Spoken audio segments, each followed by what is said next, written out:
Spoštovani gospod apostolski nunci, Monsignor Luigi Bianco, benvenuto tra questa gioventù della nostra scuola di San Stanislao, dragi gospod direktor, dragi bratje duhovniki, ravnatelji, profesori in vsi tisti, ki ste povezani z našim svetim Stanislavom, seveda pa na poseben način, dragi vi, ki dan za dnem vstopate v svoj delovni dan, v svoje delovno jutro pod napisom Jezusu Kristusu, zveličarju sveta.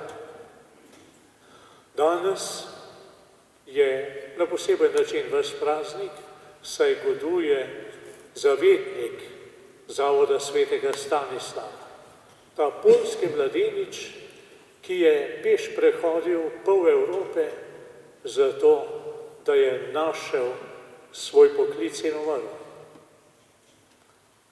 Se zdi na prvi pogled nesmiselna pot, vsi ti kilometri, vsi ti meseci, ves ta napor, zato, da je potem v razcveteli mladosti napisal materine in ne žaluje za njim, ker se njegovo življenje izpolnjuje in umrl. In vendar vas prav ta mladenič, nas prav ta mladenič spodbuja k delovanju v našem času, v okolju, v katerem smo. In sicer, da bi izpolnili to, kar je rekel gospod direktor, to nečesa na začetku, da bi vsak naredil nekaj ali postal nekdo, za kar ni poklican nihče drug. Pot do tega pa ni sprehod. Pot do tega pomeni odločitev in zvestobo odločitvi in zaupanju v tistega, ki te kliče in ki te vodi,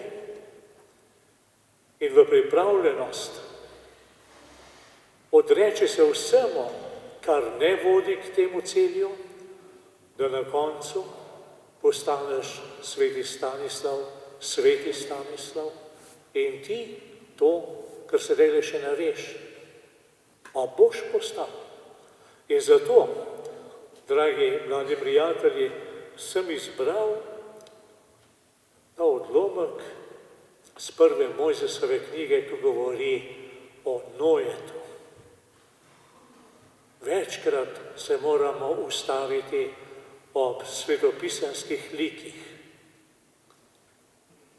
Čeprav nas tisočletja ločijo od njega, sporočilo ostaja enako močno in živo, ali pa še bolj, kot je bilo v njegovem času. Živel je v okolju, ki ni bilo ravno odprto za Božjo govorico. V okolju, ki je Boga samega bolelo, kakor smo slišali v besedah svetopisanskega avtorja.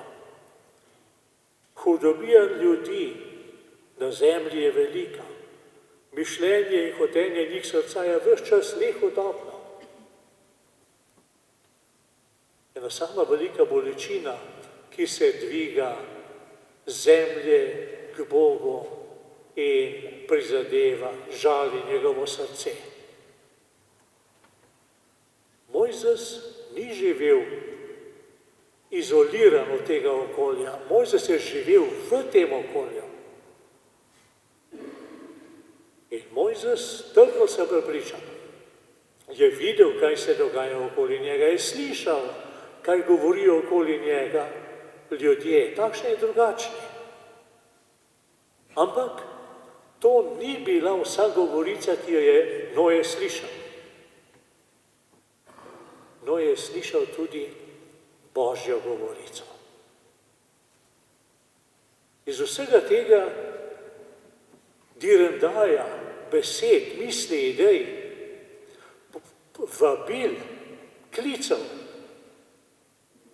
je Noe razbiral Božjo govorico.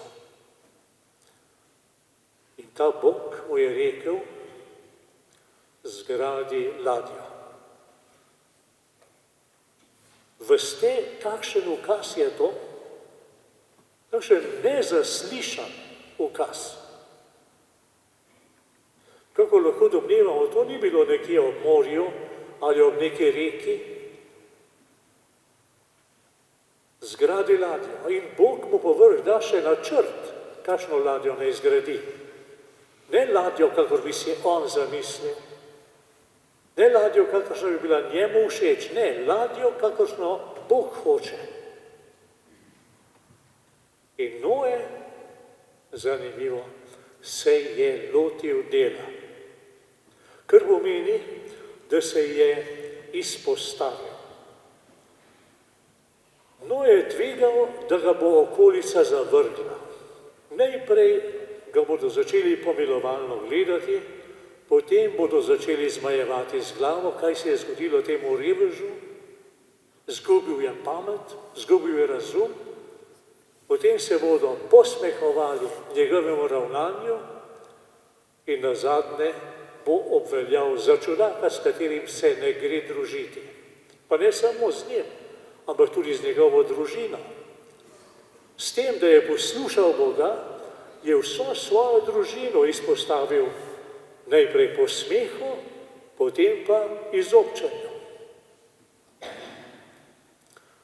Že poznamo dve stvari, ki jih mora storiti človek, ki hoče v življenju narediti nekaj ali postati nekdo, kar lahko stori ali postane samo on.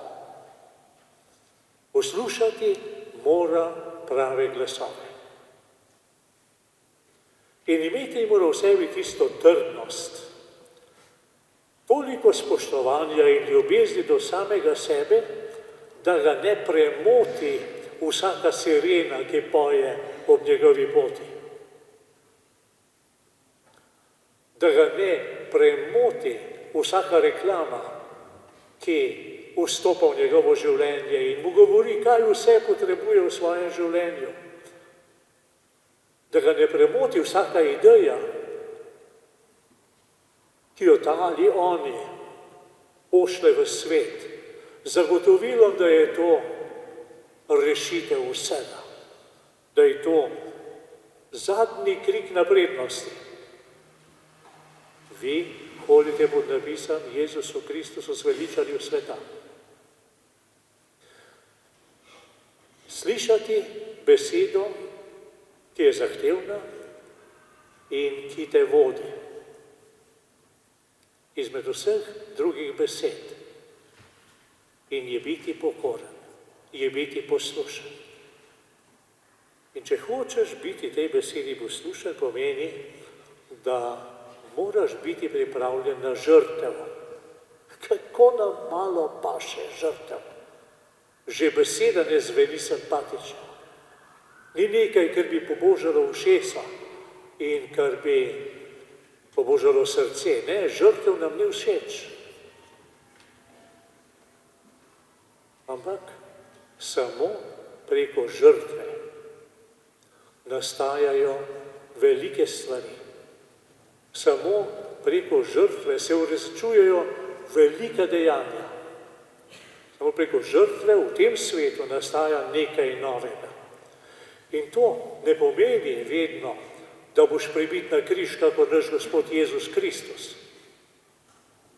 Ne, to pomeni, da se ti bodo morda posmehovali, kdaj zmajevali z glavo nad teboj, kako so to počeli nad Noetom. In to je žrtev. To je izpostavljenost. Brez tega ne boš nikoli dosegel to, kar lahko dosežeš samo ti. Nikoli. In nikoli ne boš postal to, kar lahko postaneš samo ti. Brez žrtve ne boš šlo. Če boš plaval s tokom, boš nazadnje priplaval v mrtvo morje. In v mrtvem morju je smrt. Ni življenja, ni novosti, ni veselja, ni izziva. Če se pa odločiš, da boš kljub temu, da zahteva tvoje skrajne napore, da boš hodil proti toku, bo pa voda vedno bolj bistra, vedno bolj živa, vedno bolj osvežujoča in vedno bolj te bo odžejala. Začel boš doživljati življenje. Začel boš čutiti, da si živ. In kako lepo je biti živ v našem Gospodu Jezusu Kristusu. Biti živ, če tudi so vsi obupali na tabo, ker ne znaš poslušati družbe, okolice, ker se ne znaš vključiti v okolico, ampak si živ. Poslušati in žrtev. In kaj je sad? Po Noetu in po njegovi poslušnosti in žrtvi je Bog rešil življenje na svetu. Jaz ne vem, kakšen načrt ima Bog zate. Koga Bog hoče rešiti po tebi. Sem pa trdno prepričan, da ti Bog zaupa pomembne naloge. Da tvoja odločitev za Boga, tvoje poslušanje njegove besede, njegovega povabila, pomeni prinašanje življenja. Nikar ne mislite, dragi mladi prijatelji, da boste rešili ta svet, če boste postali enaki temu svetu. Ne boste. Nič ne boste rešili. Vendar v vas vidim ljudi, ki bodo oblikovali jutrišnji dan našega sveta. In na vas je, na vsakem posebej, kakšen bo ta jutrišnji dan.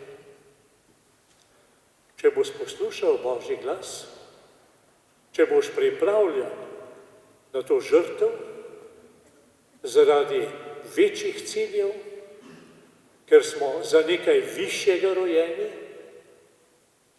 potem boš tudi ti postavil oltar zahvale po nekem potopu, na nekem bregu.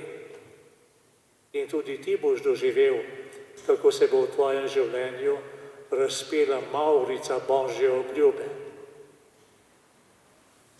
In začnemo danes. Danes se odločamo, da bomo sledili Bogu in njegovi volji, da bomo v življenju dali prostor njegovim zapovedim, da jih bomo spolnjevali, ne glede na to, kako o tem govorijo drugi, zaradi Boga in zaradi tega, ker takrat, ko Božja beseda ne velja več, kadar začnejo veljati samo še človeški zakoni, pride potop. Takšen ali drugačen, prej ali slej. In v tem potopu je vedno, vedno hudo. Zato vas povabim, dragi mladi ljudje, dragi mladi kristjani, močno slišite besedo svetega Stanislava, da ste rojeni za nekaj več, in besedo svetega Janeza Henrika Njumna, da postani to, kar ne bo nihče drug. Stori to, za kar ni poklican nihče drug. Kakšna zaveza izhaja iz tega sklepa in kakšno prihodnost nakazuje ta sklep. Prihodnost, ki bo tvoja, ki bo vaša in ki bo hkrati tudi prihodnost naše cerkve, našega naroda, našega sveta. Bodite pogumni.